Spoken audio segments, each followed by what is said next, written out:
Saudações pessoal, tudo bem? Como que vocês estão? Posso dar uma dica para vocês se saírem melhor nas entrevistas que vocês fazem aí no mercado? Perdão pela minha voz, se for ficar esperando minha voz melhorar, eu vou esquecer de gravar isso daqui e eu quero aproveitar agora que tá fresco, porque eu acabei de entrevistar uma pessoa. Para vocês que estão há muito tempo no mercado e para vocês que fazem entrevistas constantemente, talvez isso não tenha nada de novo. Mas se você, principalmente para você que está há muito tempo numa empresa ou para você que não sabe mesmo fazer entrevistas porque você compareceu a pouquíssimas, vamos estudar a técnica da batata quente. Sim, eu deveria chamar isso de poder de síntese, mas eu acho que é um nome chiquetoso demais e batata quente é mais simpático. Eu vou jogar uma batata quente na sua mão, você vai ter que se livrar dela e depois você vai ter que fazer uma dancinha para mim. Basicamente é isso. A técnica é essa. E eu me sinto muito ridículo falando isso porque eu inevitavelmente lembro do professor Clovis, aquele filósofo que é professor de filosofia da USP. E ele é muito engraçado quando ele vai fazer escárnio com esses cursos aí que vendem técnicas infalíveis para que você seja um sucesso na hora da entrevista. E aí depois ele, com aquela voz sarcástica dele, fala: geralmente tem meia hora de duração esses cursos aí. E é verdade, porque esses cursos geralmente são caríssimos e eles são técnicas básicas de coisas que no fundo todo mundo já sabe, mas que quem está precisando muito de motivação e de incentivo e de segurança para ir fazer a entrevista que é importante para a vida dele, acaba vendo valor para reforçar as próprias crenças e para ir um pouco mais confiante para a entrevista. Enfim, isso daqui é de grátis, então você não está perdendo nada a não ser o seu tempo. Coloquem-se no meu lugar, né? Não no lugar do entrevistado, mas coloquem-se no lugar do entrevistador. Eu presto serviço para umas headhunter aí. Headhunter, né? Antes que vocês me perguntem que mosquete que eu uso para caçar as cabeças, headhunter é essas empresas que contratam profissionais, que as empresas não conseguem encontrar no mercado.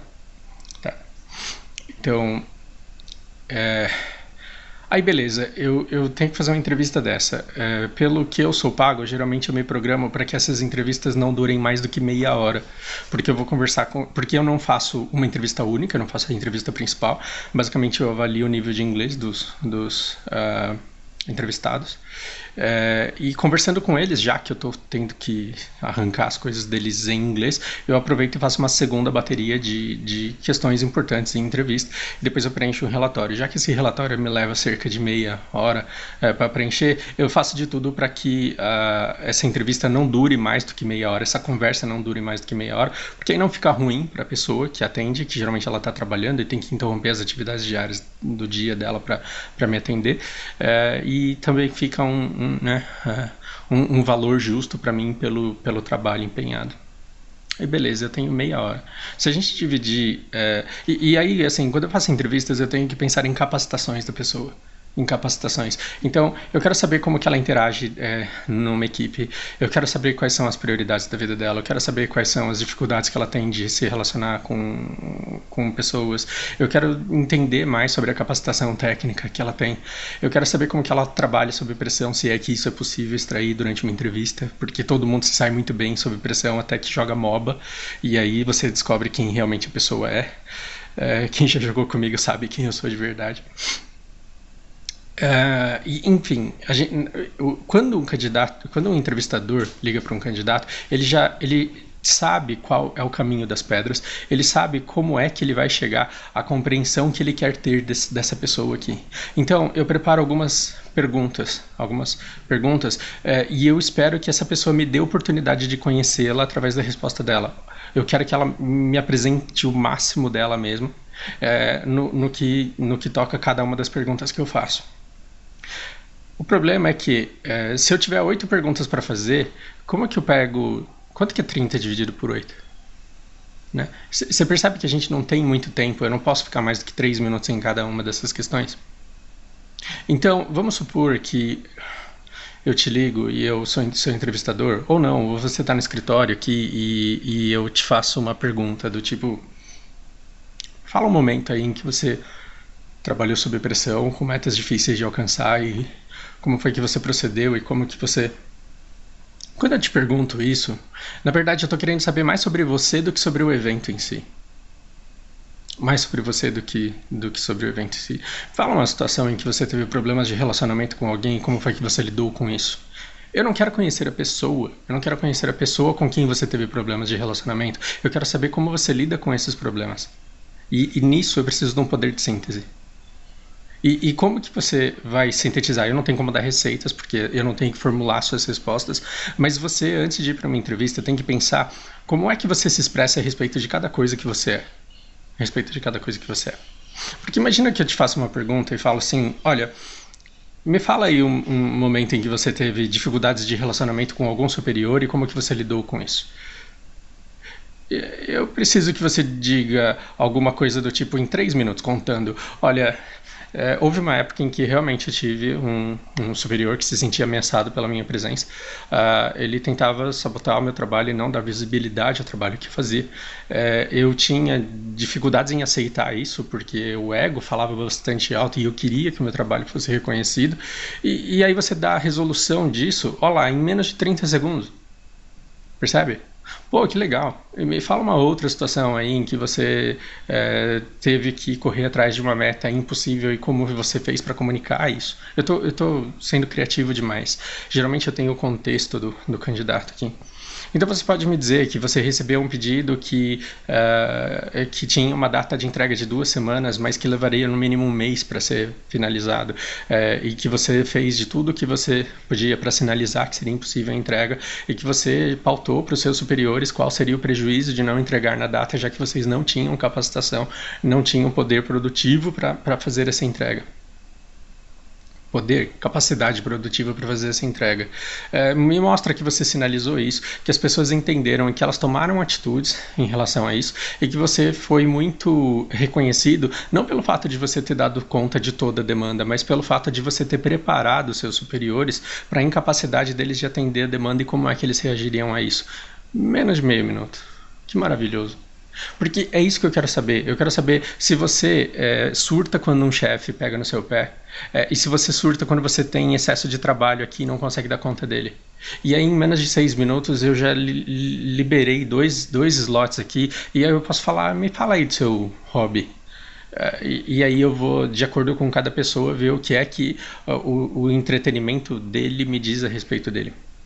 Quando eu digo que você tem que se livrar da batata quente e fazer uma dancinha para mim, livre-se da batata quente no sentido de dê uma resposta curta e concentrada, que responda tudo aquilo que eu te perguntei, que não deixe nada de fora daquilo que eu te perguntei. E termine isso tão rápido que dá tempo de você dar uma respirada e caso eu não pegue a fala de volta, ainda fazer uma graça. Eu não vou te ensinar a ser engraçado aqui porque eu não tenho como fazer isso. Mas percebe que se eu perguntar pra você, olha, me fala uma coisa aí que te irrita pra caramba. Entrevistado não se irrita com nada. Entrevistado é um monge zen budista que fala, não, eu tenho total controle das minhas emoções. Não sei por que a pessoa perde tempo falando um negócio desse. Fala lá que você não aguenta pessoas que se atrasam. Né? Então, quando você fala, olha, eu tenho sérias dificuldades em lidar com pessoas que se atrasam e pessoas que não cumprem prazos. E eu sou muito claro em mostrar o quanto eu não gosto disso e as pessoas me conhecem por isso e tentam não me decepcionar, porque elas sabem que eu sou uma pessoa maravilhosa, enquanto elas não estiverem atrasadas com nenhum prazo que nós acordamos. Ponto. Aí, se eu não tomar a palavra de volta, você faz uma piadinha. Mas pode ficar tranquilo, porque eu não mato ninguém. Até hoje eu nunca fiz isso. Quando você mostra que você tem falhas, que você tem coisas que te incomodam, que você não é uma Madre Teresa de Calcutá, mas que ainda assim você não perde o controle, cara, que maravilha. Agora, qual é o erro que você pode cometer em não entender essa técnica da batata quente? Eu tenho meia hora para falar com você. E eu faço uma pergunta. Me diz aí quando foi que você teve uma boa ideia de aprimoramento de processos dentro do seu departamento e você conseguiu ter uma ideia, elaborar uma ideia e passar a ideia para o seu time ou para os seus superiores de forma que ela fosse de fato aplicada para alguma mudança de processo. Se eu te faço uma pergunta dessa, imagina que você pega esse peãozinho aqui e se perde na vida. E fala, então, deixa eu te contar. Foi assim, ó. Foi 8 anos atrás. Eu trabalhava numa empresa que era de um imigrante que tinha começado com a família dele, e aí na família dele, o neto dele que tinha, o cara tinha arrendado um galpão do lado e ele tinha colocado umas máquinas lá, e e nisso tinha o cunhado desse cara que colocava nesse galpão um maquinário para fazer umas peças. Você contrataria uma pessoa dessa? Você contrataria uma pessoa dessa? Então, assim, se você levou tudo isso de tempo para me dar o contexto do lugar onde você teve uma ideia, é porque você tem um sério problema de síntese. Aí beleza, eu te deixo com a palavra durante 4 minutos e aí você tá lá. E aí, o que acontecia? As máquinas lá, elas estavam numa posição que não era tão eficiente. Por quê? Porque o cara, tinha o seu Zé lá, ele todo dia ele estacionava o carro desse lado, aí a entrada era desse, aí ele pegava o carrinho e passava por aqui. Aí tinha umas senhoras que trabalhavam aqui que não gostavam a hora que ele chegava. E aí no 20º minuto, você fala. E aí quando a gente mudou essa posição e mudou a entrada, aí as pessoas ganharam muito mais tempo e no fim todo mundo ficou feliz e o pessoal lá até hoje me elogia por causa disso.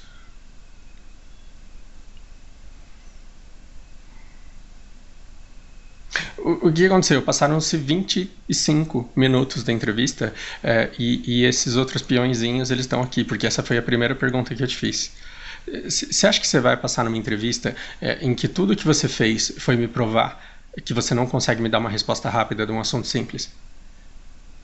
Porque eu imagino essa pessoa aqui tendo que comunicar uma falha no sistema e sugerir uma melhora num processo. Ou eu fico imaginando a dificuldade dessa pessoa de identificar um problema e depois de identificar, como é que ela vai passar isso e como ela vai lidar com isso. Então, toda vez que alguém te fizer uma pergunta numa entrevista, de novo, lembre-se, o cara joga uma batata quente na sua mão. Me fala sobre as suas experiências anteriores, experiências anteriores de trabalho. O cara tá com o seu currículo na tua mão. Pense, se o cara tem o seu currículo na sua mão, por que é que ele perguntaria, me fala das empresas onde você já passou antes? Ele sabe onde você esteve. Ele sabe onde você esteve. Então você pode muito bem falar, basicamente foram 4. A última, né, eu tenho trabalhado nela durante 3 anos e eu faço isso. E você não precisa mais do que 15 segundos para falar de cada uma delas. Percebe? Às vezes, quando eu faço uma pergunta como essa, para pegar a pessoa de surpresa mesmo, e fala, me dê uma passagem rápida aí de todos os lugares onde você passou e coisas que foram marcantes para vocês em cada um, que foram marcantes para você em cada um desses lugares. Eu não quero saber onde a pessoa trabalhou, porque eu tô com o currículo dela na minha mão. Eu quero saber como que ela comunica isso para alguém. Eu quero saber a capacidade que ela tem de transmitir um contingente grande de informação de maneira muito concisa, muito rápida para alguém que quer saber isso muito depressa. Se você me diz, então, eu estudei, eu me formei e aí o primeiro emprego que eu arrumei foi numa empresa que era de família e lá eu não tinha muita experiência, então eu comecei a trabalhar de auxiliar de escritório e o que eu fazia era a rotina de...